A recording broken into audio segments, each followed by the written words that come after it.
সরকারি প্রকল্পের যে কোনো সুযোগ সুবিধা বা যে কোনো টাকা আপনার ব্যাঙ্ক অ্যাকাউন্টে পেতে হলে আপনাকে অবশ্যই ডিবিটি লিঙ্ক করতে হবে, অর্থাৎ ডাইরেক্ট বেনিফিশিয়ারি ট্রান্সফার।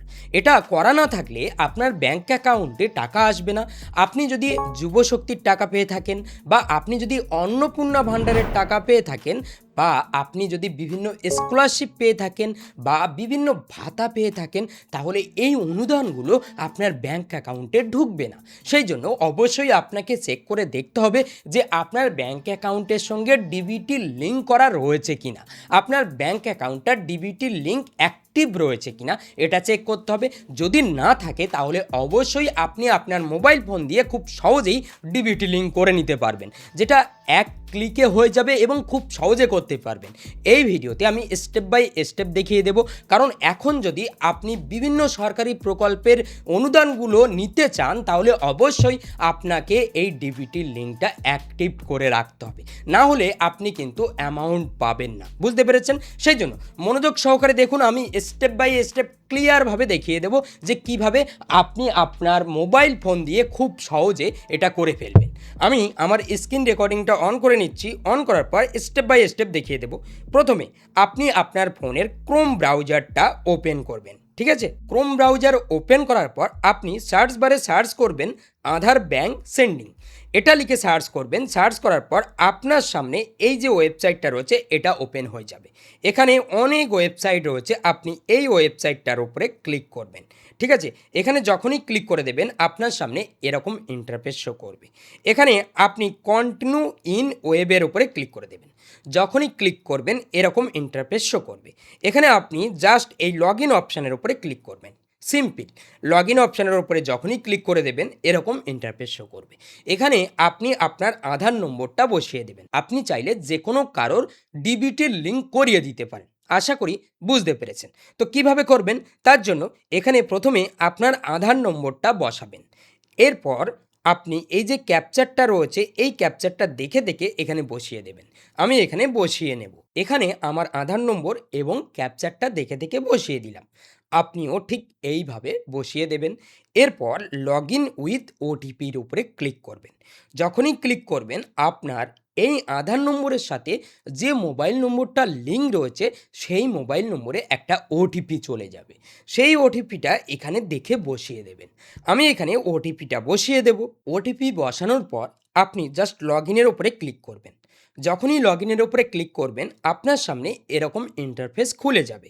এরপর নিচে আসবেন, এখানে দেখুন ব্যাঙ্ক সিডিং স্ট্যাটাস বলে একটা অপশান দেখতে পাচ্ছেন, এখানে ক্লিক করবেন। এখানে যখনই ক্লিক করবেন এখানে দেখুন আমার ডিবিটি লিঙ্ক রয়েছে, এটা অ্যাক্টিভ শো করছে। যাদের লিঙ্ক থাকবে না তাদের এটা অ্যাক্টিভ শো করবে না, ক্রস একটা আইকন আসবে এবং এখানে অ্যাক্টিভ স্ট্যাটাস শো করবে না। তাহলেই বুঝে নিতে হবে যে আপনার লিঙ্ক করা নেই। আর যখন লিঙ্ক করা থাকবে না তখন আপনি লিঙ্ক করিয়ে নিতে পারবেন খুব সহজে। আর আপনি যদি মনে করেন যে অন্য ব্যাঙ্ক লিঙ্ক করবেন সেক্ষেত্রেও আপনি করতে পারবেন। ঠিক আছে, তো এখানে দেখুন আমার অ্যাক্টিভ রয়েছে, মানে আমার লিঙ্ক করা রয়েছে। এখানে আমার এয়ারটেল পেমেন্ট ব্যাঙ্কে অ্যাক্টিভ করা রয়েছে, এখানে বুঝতে পারছেন আমার অ্যাক্টিভেশন রয়েছে। তো এবার আপনি কিভাবে অ্যাক্টিভ করবেন যদি অ্যাক্টিভ না থাকে, এখানে যদি আপনার স্ট্যাটাস অ্যাক্টিভ না দেখায় সেক্ষেত্রে কিভাবে অ্যাক্টিভ করবেন তার জন্য আপনি আবারও ক্রোম ব্রাউজারটা ওপেন করবেন। ওপেন করার পর আপনি সার্চ বারে সার্চ করবেন উমাং লিখে, UMANG, এটা লিখে সার্চ করবেন। সার্চ করার পর আপনার সামনে এই ওয়েবসাইটটা ওপেন হয়ে যাবে। এখানে আপনি সরকারি প্রকল্পের যে কোনো কাজ করতে পারবেন। এখানে এই একটা ওয়েবসাইটের ভিতরে বিভিন্ন কাজ করা যায়। ঠিক আছে, তো এখানে আপনি এই তিনটে দাগের উপরে ক্লিক করে দেবেন। ঠিক এই জায়গাটায় ক্লিক করবেন। এখানে যখনই ক্লিক করবেন আপনার সামনে এরকম ইন্টারফেস ওপেন হয়ে যাবে। এখানে আপনি এই যে নিচে দেখতে পাচ্ছেন লগ ইন অ্যান্ড রেজিস্টার, এখানে ক্লিক করে দেবেন। এখানে যখনই ক্লিক করবেন এরকম ইন্টারফেস ওপেন হবে। এখানে আপনি লগ ইন করতে পারেন, বা আপনার যদি অ্যাকাউন্ট না থাকে প্রথম অবস্থায় তাহলে আপনি রেজিস্টার হেয়ারের উপরে ক্লিক করবেন। এখানে যখনই রেজিস্টার হেয়ারের উপরে ক্লিক করবেন এরকম ইন্টারফেস শো করবে। এখানে আপনি এন্টার ইওর মোবাইল নম্বর, আপনি আপনার মোবাইল নম্বরটা এখানে এন্টার করে দেবেন।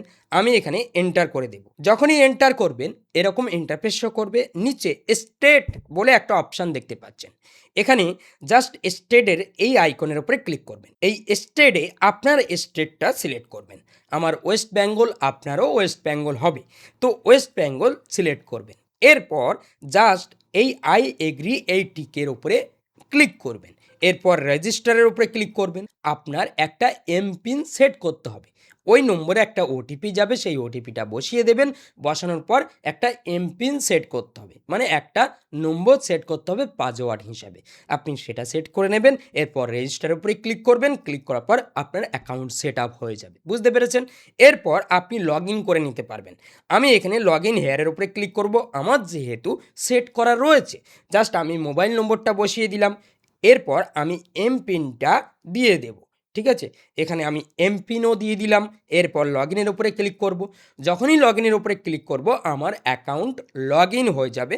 দেখুন কিছু সময়ের মধ্যে আমার লগ ইন হয়ে গেল।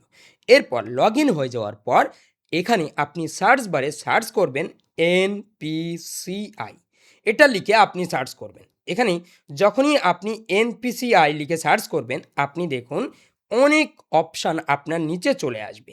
এখানে দেখুন অ্যাকাউন্ট ডিটেলস, নিচে আধার সিডিং বলে একটা অপশান দেখতে পাবেন। জাস্ট আপনি এই আধার সিডিং অপশানের উপরে ক্লিক করে দেবেন। এরপর কিছু সময় লোডিং হবে। আপনি অবশ্যই চেষ্টা করবেন এমন টাইমে করার যে টাইমগুলোতে সার্ভারে অত লোড থাকে না। যেমন রাতের দিকে করতে পারেন, রাত 12টার পর ট্রাই করতে পারেন, বা আপনি ট্রাই করতে পারেন সকাল টাইমে, ভোরের দিকে ট্রাই করতে পারেন। ওই টাইমগুলোতে সার্ভারে অত লোড থাকে না, ঠিক আছে? তো এখানে দেখুন কিছু সময় লোডিং হওয়ার পর আপনার সামনে দুটো অপশান খুলে যাবে। এক হচ্ছে আধার সিডিং এবং দ্বিতীয় নম্বর অপশান অ্যাকাউন্ট ডিটেলস। আপনি আধার সিডিংয়ের উপরে ক্লিক করে দেবেন। এরপর কিছু সময় লোডিং হবে। আচ্ছা, এইভাবে যদি আপনার অনেক সময় ঘুরতে থাকে এবং ওয়েবসাইটটা ওপেন না হয়, সেক্ষেত্রে আপনি বুঝে যাবেন যে সার্ভার প্রবলেম রয়েছে। আপনি রাতে ট্রাই করতে পারেন বা সকালের দিকে ট্রাই করতে পারেন। আর আপনি যদি আর একটা ট্রিক অবলম্বন করতে পারেন তাহলে আপনি যখন করছেন সেই সময়ও করতে পারেন। কিভাবে করবেন দেখিয়ে দিচ্ছি।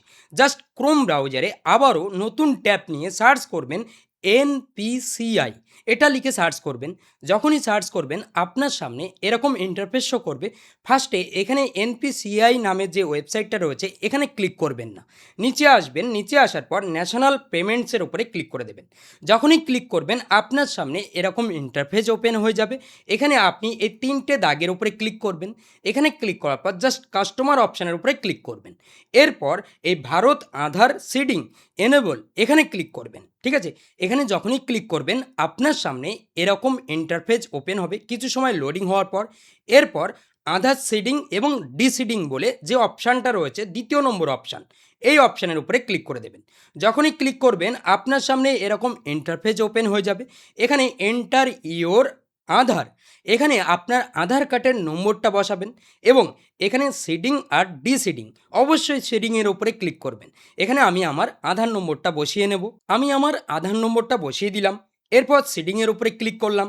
এরপর এখানে সিলেক্ট ব্যাঙ্ক জাস্ট ক্লিক করব। ক্লিক করার পর কোন ব্যাঙ্ক অ্যাকাউন্টে আমরা লিঙ্ক আপ করতে চাই সেই ব্যাঙ্ক অ্যাকাউন্টটা সিলেক্ট করব, ঠিক আছে? এখানে আমরা ধরুন ব্যাঙ্ক অফ বরোদাতে লিঙ্ক করতে চাই, just bank of Baroda select করব, ঠিক আছে? সিলেক্ট করার পর নিচে আসব। নিচে তিনটে অপশান দেখতে পাচ্ছেন।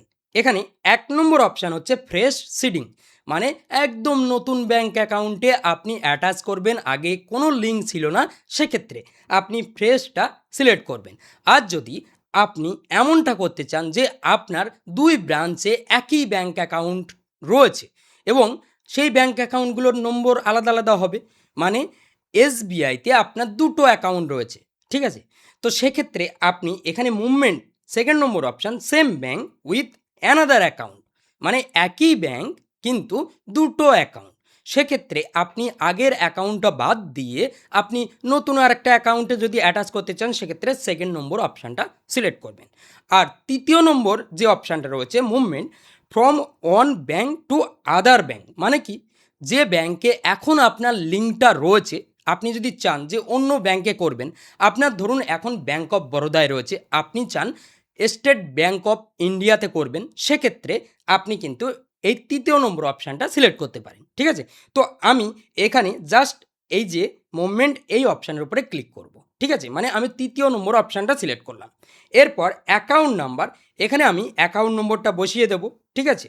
জাস্ট আমাদের ব্যাংক অ্যাকাউন্ট নম্বরটা বসাতে হবে এবং কনফার্ম অ্যাকাউন্ট নম্বর, আমাদের ব্যাংক অ্যাকাউন্ট নম্বরটা আবারও কনফার্ম করতে হবে। তো আমি এখানে আমার অ্যাকাউন্ট নম্বরটা বসিয়ে দেব। অ্যাকাউন্ট নম্বর বসানোর পর আপনি কনফার্ম অ্যাকাউন্ট নম্বরে অবশ্যই আবারও ওই অ্যাকাউন্ট নম্বরটা বসিয়ে দেবেন। এরপর আপনি এই টিক মার্কটা অন করবেন। অন করার পর নিচে আসবেন, এই ক্যাপচারটা আপনি বসিয়ে দেবেন। ওপরে যে নাম্বারটা লেখা রয়েছে সেই নম্বরটা এখানে দেখে বসিয়ে দেবেন। ঠিক আছে? এরপর সাবমিট অপশানের উপরে ক্লিক করবেন। এখানে সাবমিট অপশানের উপরে ক্লিক করার পর নিচে আসবেন। ঠিক আছে? নিচে আসার পর এখানে এগ্রি অ্যান্ড কন্টিনিউর উপরে ক্লিক করতে হবে।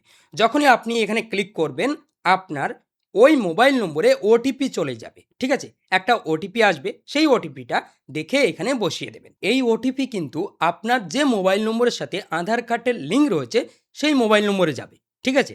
তো সেই ওটিপিটা দেখে এখানে বসিয়ে দেবেন। কনফার্মের উপরে ক্লিক করবেন। যখনই কনফার্মের উপরে ক্লিক করবেন, আপনার কিন্তু অবশ্যই হয়ে যাবে। দেখুন, আগে কোন ব্যাংক অ্যাকাউন্টের লিঙ্ক ছিল আমার? Airtel payment bank. এখন আমি কোন ব্যাংক অ্যাকাউন্টের লিঙ্ক করছি? Bank of বরোদাতে। জাস্ট যদি আমি এটা করতে চাই, সেক্ষেত্রে আমি কি করব? জাস্ট কনফার্ম অপশানের উপরে ক্লিক করব। যখনই কনফার্ম অপশানের উপরে ক্লিক করব, আমার এটা কমপ্লিট হয়ে যাবে। বুঝতে পেরেছেন? ঠিক এইভাবে আপনি করতে পারেন খুব সহজে, কোনো রকম ঝামেলা ছাড়া, কোনো ইরোধ ছাড়া আপনি করতে পারেন।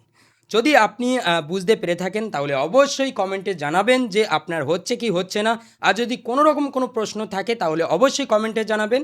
আর এইভাবে কিন্তু আপনি সরকারি প্রকল্পের যে কোনো টাকা, যে কোনো অনুদান আপনি আপনার ব্যাংক অ্যাকাউন্টে নিতে পারেন। যদি ভিডিওটা ভালো লেগে থাকে তাহলে অবশ্যই ভিডিওতে একটা লাইক করবেন। চ্যানেল নতুন হলে এই চ্যানেলটা কিন্তু সাবস্ক্রাইব করতে ভুলবেন না। তো আজ ভিডিও এই পর্যন্ত, দেখা হবে পরবর্তী ভিডিওতে। সবাই ভালো থাকবেন, সুস্থ থাকবেন।